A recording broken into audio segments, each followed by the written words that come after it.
ಮುರಳಿ ಅಂತ ಕೋರಮಂಗಲದಿಂದ ಬಂದಿದ್ದೀನಿ. Actually stock exchange ಅಂದರೆ ತುಂಬ ಆಸೆ ಇತ್ತು, ಬಟ್ ನಾಲೆಡ್ಜ್ ಇರಲಿಲ್ಲ ನನಗೆ. ಈ 3 days ಕ್ಲಾಸ್ ಅಟೆಂಡ್ ಮಾಡಿ ಸುಮಾರು ವಿಷಯ ತಿಳ್ಕೊಂಡಿದ್ದೀನಿ. ಇವ್ರು ಹೇಳ್ದಂಗೆ ತಿಳ್ಕೊಂಡು ಮಾಡೋದ್ರಿಂದ ಏನು ಲಾಸ್ ಏನಾಗಲ್ಲ, ಇನ್ನು ಗೇನೇ ಆಗುತ್ತೆ. ಅದರಿಂದ ಏನಾದರೂ ಸ್ಟಾಕ್ ಇದರಲ್ಲಿ ಇನ್ವೆಸ್ಟ್ ಮಾಡಬೇಕು ಅಂದರೆ ನೀವು ಪರ್ಟಿಕ್ಯುಲರ್ ಫಸ್ಟ್ ಥಿಂಗ್ ನೀವು ಕಲ್ತ್ಕೋಬೇಕು ಅದೇನು ಅಂತ. ಕಲ್ತ್ಕೊಂಡ ಮೇಲೆ ನೀವು ಫೀಲ್ಡ್ ಇಳಿಯೋದು ತುಂಬ ಒಳ್ಳೆಯದು ಅಂತ ನನ್ನ ಅಭಿಪ್ರಾಯ. ಇಲ್ಲಿ ಕ್ಲಾಸಲ್ಲಿ ತುಂಬ ಚೆನ್ನಾಗಿ ಸರ್ಸ್ ನೀಟಿಗೆ ಎಕ್ಸಲೆಂಟ್ ಕೋಚಿಂಗ್ ಕೊಟ್ಟಿದ್ದಾರೆ. ಎಂತ ಅರ್ಥ ಆಗದಾರ ವಿಷಯ ಬೇಕಾದ್ರೂ ನಮಗೆ ನಮ್ಮ ಲೆವೆಲ್ ತಕ್ಕನಾಗ ಅರ್ಥ ಆಗೋ ಥರ ಮಾಡಿದ್ದಾರೆ. Excellent coaching. Thanks a lot. ಅಂತೇಳಿ ಮದ್ನಾಯಿಕಳಿಂದ ಬಂದಿದ್ದೀನಿ. ನನಗೆ ಗೊತ್ತಿರಲಿಲ್ಲ. 12.5 ಲಕ್ಷ ಇನ್ವೆಸ್ಟ್ಮೆಂಟ್ ಮಾಡಿದ್ದೆ, ಒಂದು 2.5 ಲಕ್ಷ ಕಳ್ಕೊಂಡಿದ್ದೀನಿ. ನನ್ನ ಸ್ನೇಹಿತ ಒಬ್ಬ ಇಲ್ಲಿಗೆ ಹೋಗಿ ಅಂತ ಹೇಳಿ ಕಳಿಸ್ಕೊಟ್ಟ. ಇವಾಗ ಒಂದು ಸ್ವಲ್ಪ ನನಗೆ ಅರ್ಥ ಆಗಿದೆ. ಇನ್ಮೇಲೆ ಪ್ರಾಕ್ಟೀಸ್ ಮಾಡಿ ಕಂಟಿನ್ಯೂ ಮಾಡ್ತೀನಿ. ಹೆಸರು ವೀರೇಶ್ ಅಂತ.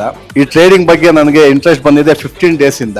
ಈಗ ಅನಿಸ್ತಾ ಇದೆ ನನಗೆ 2.5 year ಇಂದ ನಮ್ಮ ಕೊಲೀಗ್ಸ್ ಎಲ್ಲ ಮಾಡ್ತಾ ಇದ್ರು. ನಾನು ಯಾಕೆ ಅದನ್ನ ಇಂಟ್ರೆಸ್ಟ್ ಆಗಿ ತಗೊಳ್ಳಿಲ್ಲ ಅಂತ ಈ 3 days ಕ್ಲಾಸ್ ಅಲ್ಲಿ ತುಂಬಾನೇ ತಿಳ್ಕೊಂಡಿದ್ದೀನಿ. ಸೊ ಇನ್ ಮುಂದಕ್ಕೆ ಇದನ್ನ ಕಂಟಿನ್ಯೂ ಮಾಡಬೇಕು ಅಂತ ಅನ್ಕೊಂಡಿದ್ದೀನಿ ಸರ್. ಅಂತ ಕೋರಮಂಗಲದಿಂದ ಟ್ರೇಡಿಂಗ್ ಮಾಡೋರು ದಯವಿಟ್ಟು ತಿಳ್ಕೊಂಡು ಬನ್ನಿ. ಅರ್ಧಂಬರ್ಧ ತಿಳ್ಕೊಂಡು ಬರಕೋಬೇಡಿ. ಏನಾದ್ರು ಅದರಲ್ಲಿ ಸಂಪಾದನೆ ಮಾಡಬೇಕು, ಗಳಿಸಬೇಕು ಅನ್ನಂಗಿದ್ರೆ ದಯವಿಟ್ಟು ತಿಳ್ಕೊಂಡು ಬನ್ನಿ. ಅದಕ್ಕೋಸ್ಕರ ಇಲ್ಲಿ ಟ್ರೇಡಿಂಗ್ ಹಬ್ಗೆ ಬಂದಿದ್ದೀನಿ, ತಿಳ್ಕೊಂಡಿದ್ದೀನಿ, ಸಂಪಾದನೆ ಮಾಡ್ತೇನೆ ಭರವಸೆ ಇದೆ. ನೀವು ಹಾಗೆ ಮಾಡಿ. Thank you.